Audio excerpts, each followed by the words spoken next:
Good evening. You are watching the news from the Sultanate of Oman television. First, the headlines.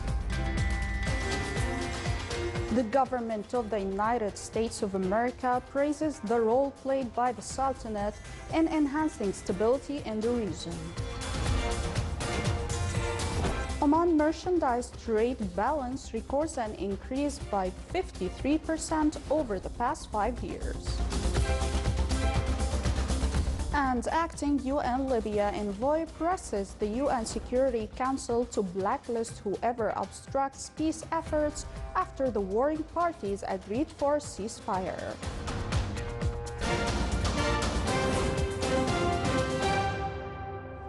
Those were the headlines. Now for the news in detail. On behalf of the government of the United States of America and its people, His Excellency Mike Pompeo, United States Secretary of State, conveyed their greetings and best wishes to His Majesty Sultan Haytham bin Tariq and the Omani people on the occasion of the 50th National Day of the Renaissance. His Excellency praised the existing bilateral cooperation between the two friendly countries and the significant role played by the Sultanate to enhance the stability in the region. He also expressed that the United States is looking forward towards further economic and security partnership in the upcoming years under the leadership of His Majesty the Sultan. The U.S. Secretary of State also expressed his gratitude for the Sultanate under the leadership of His Majesty Sultan Haytham bin Tariq on facilitating the release of 2 U.S. citizens held in Yemen during last October. Like the rest of the governorates in the Sultanate of Oman, Dakhiliya Governorate witnessed a tremendous developments in its 8 wilayas over the past 50 years of the record of modern Oman.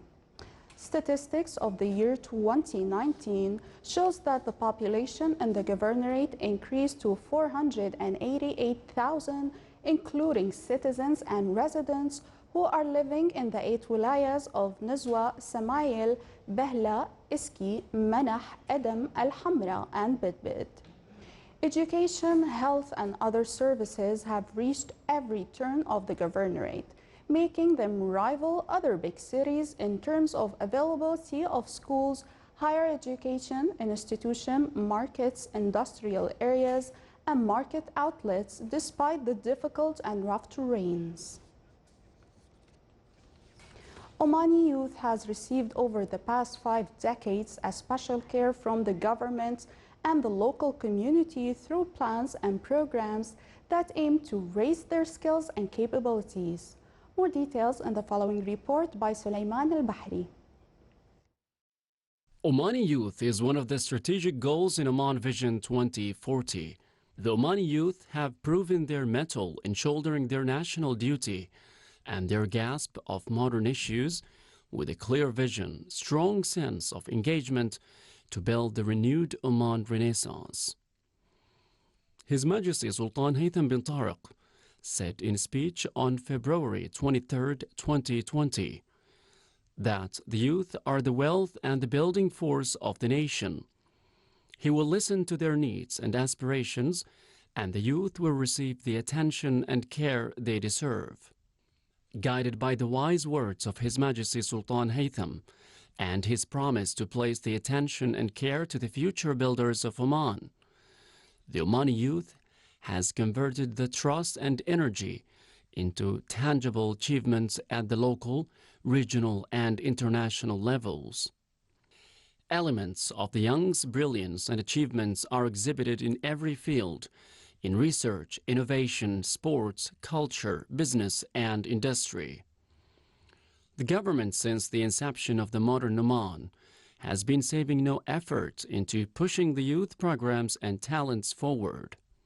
This year, the Youth Proficiency Award awarded 21 Omani men and women for outstanding works in their respective fields.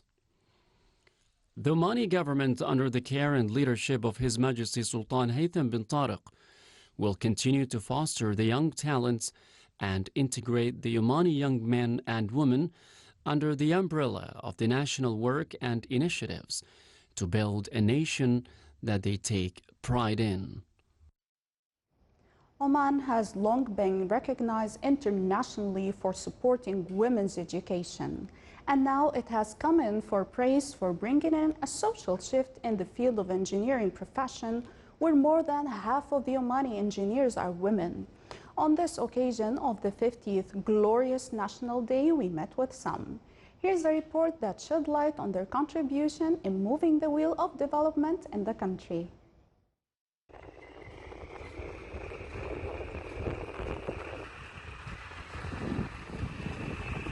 The 50th National Day of the Renaissance under the leadership of His Majesty Sultan Haytham bin Tariq and its founder, the late Sultan Qaboos bin Said, may his soul rest in peace, has made Oman accomplish many important areas. On reviewing the engineering side, one would see Omani female engineers are on the rise and are contributing well to the development of the country, thanks to the educational support available for all.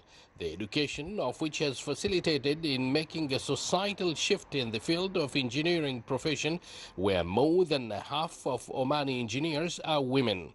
We met with some of them and spoke to the leading female engineer here at Ras Al Hamra, and she had these to say.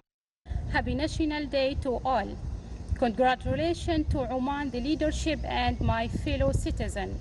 As a citizen and a woman, we have been provided with all opportunities by the government to develop ourselves. I have studied in Sultan Qaboos University and graduated as a civil engineer. I am now here contributing to develop our beloved country, Oman. Thanks to our Sultan Qaboos, may his soul rest in peace, and thanks to our Sultan Haytham for continuing the second renaissance of Oman. I am here heading the construction of Phase 3 of Ras Al Hamra development project. As everyone can see, the site is very wide and big, as we are constructing over 1,000 resident units. As a female engineer, it has been wonderful to be able to work with men, displaying our knowledge and skills, and we are moving forward and accomplish our mission very well. Once again, thank you goes to our beloved country, Oman, and its leadership. We also spoke to others and said, Happy National Day to our beautiful Oman, the people and the leader. As a female civil site engineer, I am determined to follow His Majesty Sultan Haytham bin Tariq 2040 vision. Engineering is in my heart. I will do all the best along with my fellow engineers, advancing the beauty of our country. Happy National Day. Thanks to our leader for the clear vision. Hand in hand, we will work as an Omani youngsters to keep moving the development wheel in our lovely country.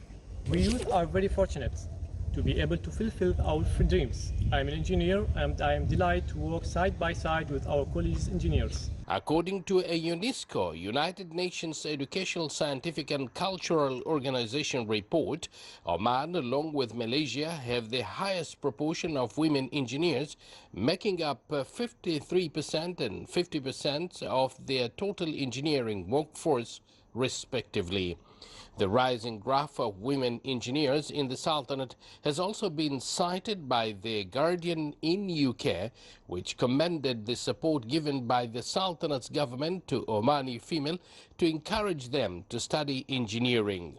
Oman has placed a high importance on developing youth and honing their skills and abilities in all spheres of life.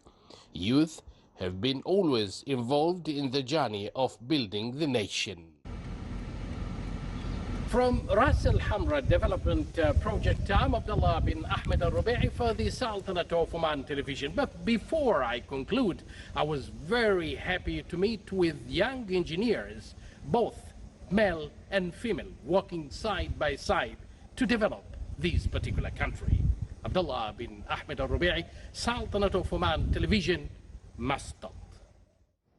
GCC Statistical Center released information on Oman merchandise trade balance that recorded an increase by 53% in the value of the merchandise trade balance over the past 5 years, achieving more than $15.2 billion. The value of product exports increased as well to $38.7 billion last year, with a growth rate by 8.5% in comparison to 2015. The overall government revenues exceeded $27 billion with an increase by 15.5%. Oman GDP at the current prices in 2019 exceeded $76 billion, achieving an increase by 11% in comparison to 2015. The non-oil contribution to the GDP at the current price achieved around 70% in relation to oil sectors.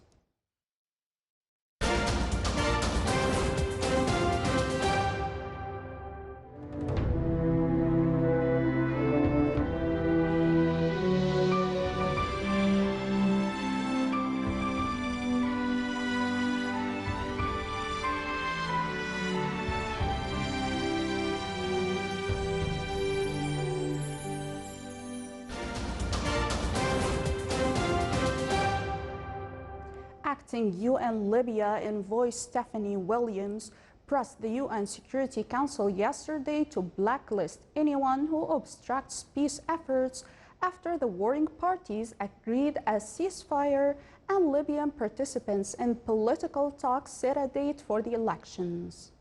The 15-member Security Council is able to impose an asset freeze or travel ban on individuals or entities. Last month, the two major sides in the countries were the internationally recognized government of National Accord and Khalifa Haftar's eastern-based Libyan National Army agreed a ceasefire, and Libyan participants in political talks last week set 24th of December 2021 as the date for the elections. UN Secretary-General Antonio Guterres hopes to appoint current UN Middle East envoy Nikolai Maladinov as the new Libya envoy to replace Ghassan Salami, who quit in March due to stress. The ruling party of Ethiopia's northern Tigray region fired rockets on the capital of neighboring Amhara today, heightening fears the internal conflict could spread to other parts of the country. A regional communication official said that Tigray People's Liberation Front fired 3 rockets, but they resulted in neither casualties nor damage. 2 rockets struck near the airport, while the third one hit a maize field. Ethiopian Prime Minister Abiy Ahmed, last year's Nobel Peace Prize winner, announced November the 4th he had ordered military operations in Tigray in a dramatic escalation of a long-running feud with TPLF, the northern region's ruling party. Hundreds of people are reported to have been killed in the conflict in Africa's second most populous country, some in the Jerusalem massacre. Thousands have fled fighting and airstrikes in Tigray, crossing to neighboring Sudan. Units of the Azerbaijani army have entered the Aghdam region, a territory ceded by the Armenian forces, in a ceasefire agreement that ended 6 weeks of heavy fighting over the separatist region of Nagorno-Karabakh. The truce brokered by Russia last week stipulated that Armenia hand over control of some areas it holds outside Nagorno-Karabakh's border to Azerbaijan. Nagorno-Karabakh lies within the Azerbaijan but has been under control of the ethnic Armenian forces backed by Armenia since a separatist war there ended in 1994. That war left not only Nagorno-Karabakh itself but substantial surrounding territory in the Armenian hands. Heavy fighting that flared up on September the 27th marked the biggest escalation of the decades-old conflict between the two ex-Soviet nations over a quarter century, killing hundreds and possibly thousands of people. The U.S. registered a new daily death and infections record with 2,239 more fatalities and 200,146 new infections. It remains the worst affected country with 252,555 deaths since the start of the crisis. India's cases passed 9 million, the world's second highest tally after the US, with many experts suspecting the number is under an estimate due to two levels of testings. Mexico's death toll, meanwhile, has passed 100,000, becoming the world's fourth country to pass the grim milestone.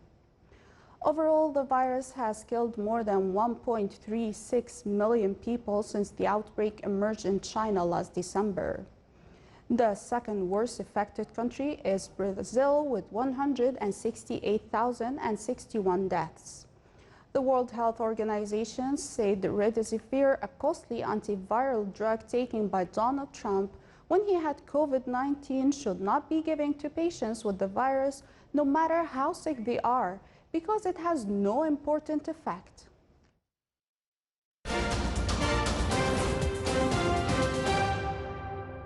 Oman oil price reached $44.51 per barrel. According to Dubai Mercantile Exchange, Oman oil price rose by 14 cents. Meanwhile, the December 2020 delivery price reached $41.11 per barrel, recording a decrease by 49 cents. In South Al-Sharqiyya Governorate, the ceremony to mark the OMIFCO Award of Social and Water Initiatives was concluded. 3 initiatives have won among 72 in the two fields, municipal and water. More details in the following report by Sultan bin Saif Al-Sarai. To find solutions that serve community with new creative and innovative ideas, OMIFCO has launched its Award of Water and Local Initiatives in Jazz. 3 initiatives won in this competition, which will be adopted by the Directorate General of Regional Municipalities and Water Resources and Oman India Fertilizer Company. One of these projects is in the municipality field, was about a smart application by Uthman Al-Ismaili. My participant in this competition about an app. I named it iCare Market. It's helping the municipality especially dealing with the small supermarket through observation and also receive the compliment from the customers. Another project in the same field was a device invented by Saoud Al-Mekhani as part of a team from Sur University College.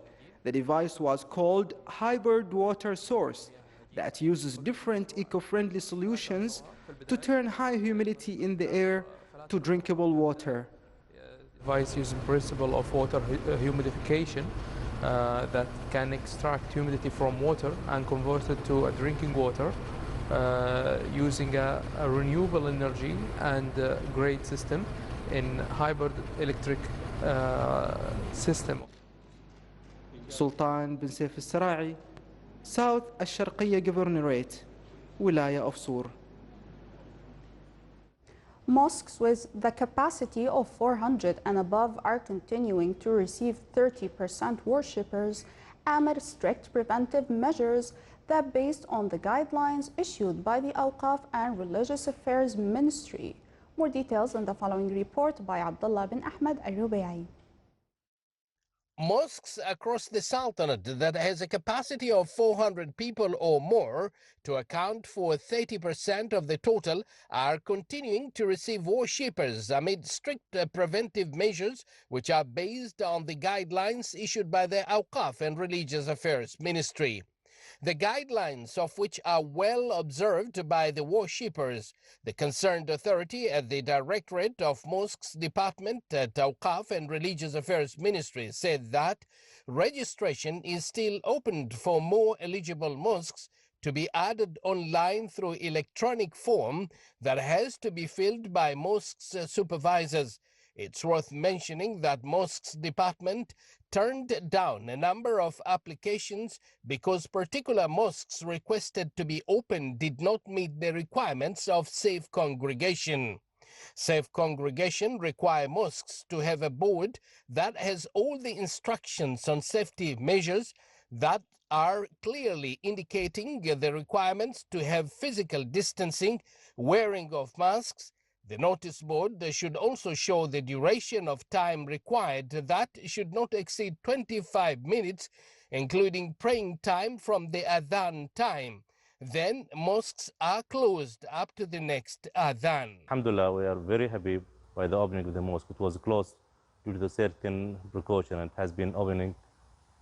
So Alhamdulillah, that's very nice. Indeed, we are very excited for the opening of mosques. Alhamdulillah.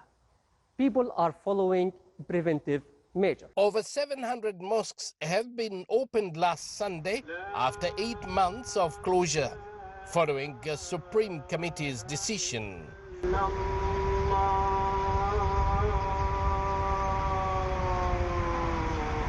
With all these mosques being opened around the Sultanate of Oman, people are so much excited, very happy for the masjid being open. Each and every one of them do follow the precautionary measures. People are carrying their own praying mat, and at the same time, they do have their masks, and they make sure that they have distance between each and every one of them. May Allah protect each and every one. For the Sultanate of Oman Television, I'm Abdullah bin Ahmed Rubi'i Suhar, North Al-Batil. This is the Sultanate of Oman Television. Before we enter tonight's news bulletin, here are the main points once again. The government of the United States of America praises the role played by the Sultanate in enhancing stability in the region. Oman merchandise trade balance records an increase by 53% over the past 5 years. And acting UN Libya envoy presses the UN Security Council to blacklist whoever obstructs peace efforts after the warring parties agreed for a ceasefire. With that, we come to the end of tonight's news bulletin. From all of us here at the newsroom and the studios, thank you for watching and have a good night.